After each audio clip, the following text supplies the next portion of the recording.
The morning I woke up and found my name on a police list of wanted criminals, I felt as though the ground had been pulled out from under my feet. I saw my own resident number flashing on the screen at the police station, tied to account numbers, to wire transfers I'd never seen, to money I'd never touched. In a blink I realized my life, my very identity, had somehow slipped through my fingers and into the hands of someone I didn't even know. Until that moment, I believed I was just another modest mother, 64 years old, living quietly in a Seoul neighborhood. But overnight, I had become a target, nothing more than a name, manipulated by unseen hands. Looking back, life led me along what seemed like a reasonable, even loving path. I am Jung-hee Park. My husband left this world far too soon, so I spent decades raising our son, Young-soo, alone. He grew up with clever hands and a quiet determination, eventually opening his own small interior renovation business. Soon after, he married Mi-jung, a steady, mild-mannered young woman, who gave me the joy of a grandchild. I still remember the warmth of that baby's hand in my own, the first grip, both trusting and helpless. That feeling stayed with me. And perhaps because of it, when my son suggested it was time for him and his family to have a home of their own, I did more than approve. I agreed to sell the old family house and put the surplus into a large deposit for their new place. Young-soo said a cousin of Mi-jung's would help us find a rental with a good contract, no interest, no funny business. The apartment, Mi-jung's distant cousin explained, was spotless and dependable. There was a thick sign outside the realtor's office and enough paperwork on the table to make everything feel very official. I remember carefully flipping through the documents, each page neat and crisp, thinking scams like rental fraud were only stories that people talked about on late-night news. I never imagined such a thing could slip into my own life, as quiet and ordinary as mine had been. Believing myself careful, I pressed my seal at the bottom of that contract, never suspecting how far the consequences would reach. Young-soo soon came to me, worried about cash flow for his expanding business, and asked for just one small guarantee on a private loan. I let him borrow my name and my signature just this once. I thought, family is about trust. I don't even remember if my hands shook as I signed the guarantee form. After all, I had always been the trunk of this tree. I never imagined that this time, instead of holding us all together, I was being turned into bait. Months passed in relative peace until the day a red sticker appeared on our building's notice board. It was an eviction notice. The apartment's true owner had defaulted on their loans, and we, like so many others, faced the reality of being cast out without warning, abandoned by the very protections we trusted with our savings. For the first time, the word scam took on a personal, biting weight. I found myself standing beside other victims at the police station, women carrying newborns, men escorting frail mothers.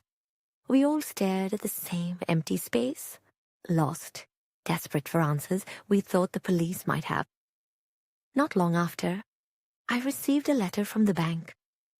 My name appeared on pages listing bank accounts I'd never opened, in branches far from anywhere I'd ever visited. The bank suspected identity theft. My name had appeared in connection with suspected money laundering. Suddenly, I was uncertain, even of my own handwriting. Where had my information been copied? How had they faked my seal?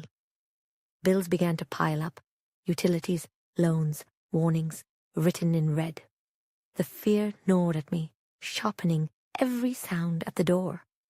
Young Soo was more withdrawn, lost in struggles I could only guess at. Midong, my daughter-in-law, exhausted herself calming our little grandson. I pawned an old bracelet, a treasure from my youth, just to keep us afloat. But the bills grew only larger, devouring every small comfort. A copy of the loan guarantee I'd signed showed up in the mail, my thumbprint as clear as the day I'd pressed it. That night, I lay awake, absorbing the quiet horror that my accounts, my very identity, had slipped from my hands. Even my family had begun to feel like strangers. I wanted to confide in someone, but the words wouldn't come. Should I abandon what little home I had left? Should I march back to the police with nothing but panic in my voice? Each option seemed impossible, but I was sure of one thing. Somewhere, inside our home, there had to be some trace of what had been done under my name. I opened Young Soo's desk, not rummaging, but searching for the truth that might free my name. In the deepest drawer, I found a plastic zip bag containing unfamiliar passbook copies and ATM's receipts, rows of numbers, dates, and wire transfers.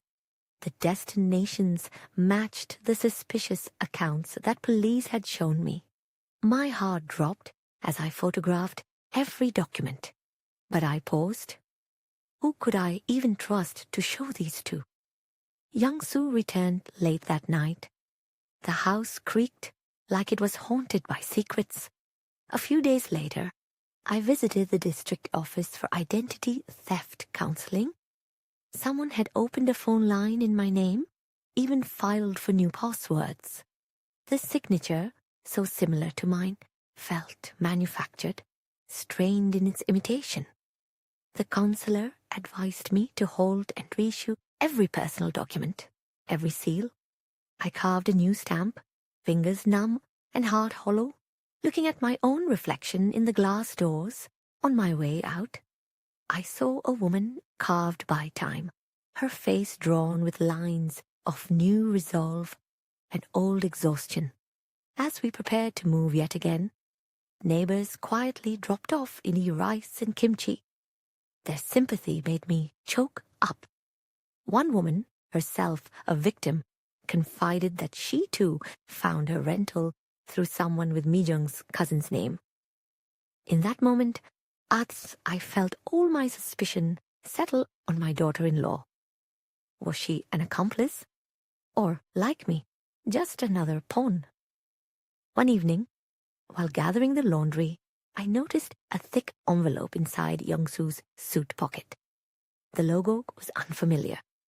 Inside, I found a genetic test report with a chilling conclusion. A low probability that Young Soo was his own son's biological father. My knees buckled beneath me. That paper, cold and metallic in its finality, shattered what little peace our family had left. All night, my mind spun questions. Did Young Soo know? Did Mijong know? What would become of my grandson, the child I already loved so fiercely? In the end, I tucked the document away, kissed my grandson as he slept, and swore to myself that the truth, whatever it might be, was the only thing that could untangle this web. In the days that followed, I quietly searched for answers. I visited the test agency listed on the results, ringing the address into my phone navigation, and taking a taxi across town. But the office was dark, shuttered, its neighbor saying it had closed months ago. The customer service line was dead. Even the QR code at the bottom of the report led nowhere. Suspicion and shame twisted inside me. Who would fabricate such a document, and why leave it in our home? Driven by desperation, I began paying closer attention to Young Soo. That's when I discovered, in a corner of his room, an old mobile phone, half hidden with a spare battery. The phone held a gallery of unremarkable photos, familiar stairwells, aging ATMs, and, in the middle of each shot, a man in a black cap. The only part truly familiar was the shoes, Youngsu's favorite pair. Dates on the images matched the timeline of our rental contract. When I zoomed in on the ATM monitors, the account numbers matched those linked to the criminal investigation. Each piece locked into place with sickening clarity. My suspicions shifted. Mi Jong's cousin, the smooth-talking broker, perhaps they were only supporting actors. But the person most consistently present at the heart of every deception was, unthinkably, my own son. My hands shook as I pieced together what had been in front of me all along. My head ached with the war between my heart as a mother and my duty as a victim, seeking justice. The next morning, I steeled myself and booked an appointment with the police cybercrime unit. I handed over everything: screenshots, receipts, the backup phone, even the phony genetic report. The officer processed it all with a professional calm, promising it would take time.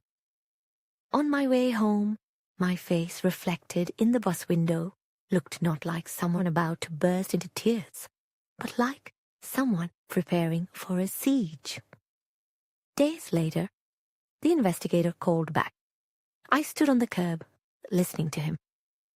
The testing agency technically existed, but the reports in our home and others had slight telling differences. The logo, the file format, all printed again and again from one IP address near Youngsu's workshop. One account opened in my name had been set up by a proxy. CCTV caught an image of a man in a black cap. The circle was closing, and there it was, the twist of a lifetime. No in-law, no slick-talking stranger. The person behind it all was my own son, Youngsu. My name forged, my documentation mimicked, my thumb pressed into the guarantee that would haunt me, my bank records quietly hidden in my own home. It all led decisively back to him. I thought of the day he guided my hand to sign as a guarantor. Was my trust already cracking back then? Or did the first fracture only form at the last moment? When I returned home, after hearing the whole truth, I collapsed, sobbing. But I couldn't allow myself to grieve for long. My grandson's breathing in the next room reminded me that life, fragile as it was, would go on. I faced the hardest choice in all my years: to protect my son or to protect what was left of my family, our very futures. I chose to report him. I learned painfully and much too late that blood alone can't decide where my loyalty belongs. But I also learned that being late, even very late, is not a reason to stop acting. The months that followed blurred into a slow-motion battle. Investigations, public gossip, the darkening circles under Mi Jong's eyes, my grandson's innocent questions for which I had no answer. I visited anyone who would help: lawyers, counselors, financial regulators. I joined meetings of other scam victims, finding solace only in their presence. The world moved slowly, but still, step by step, it moved. Youngsu denied everything, until confronted by the evidence from his own devices. I was not there in that room. The night I learned he had been forced into silence, I made myself dinner for one and ate in the hush. The next morning, my grandson brought home a drawing from kindergarten, a rainbow after a rainstorm. As I stroked his hair, I wondered whether someday such a rainbow might appear for us too.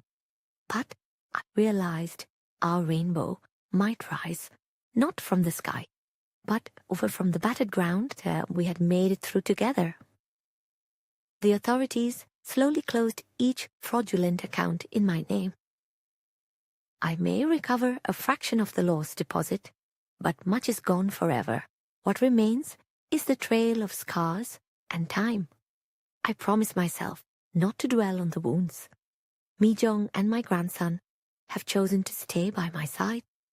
For a while, there was a quiet wall between us, but slowly, trust began to grow in the shared work of survival. Now and then, staring into the mirror, I can't help but ask, how did we come to this? There is never a single answer, but one thing is certain.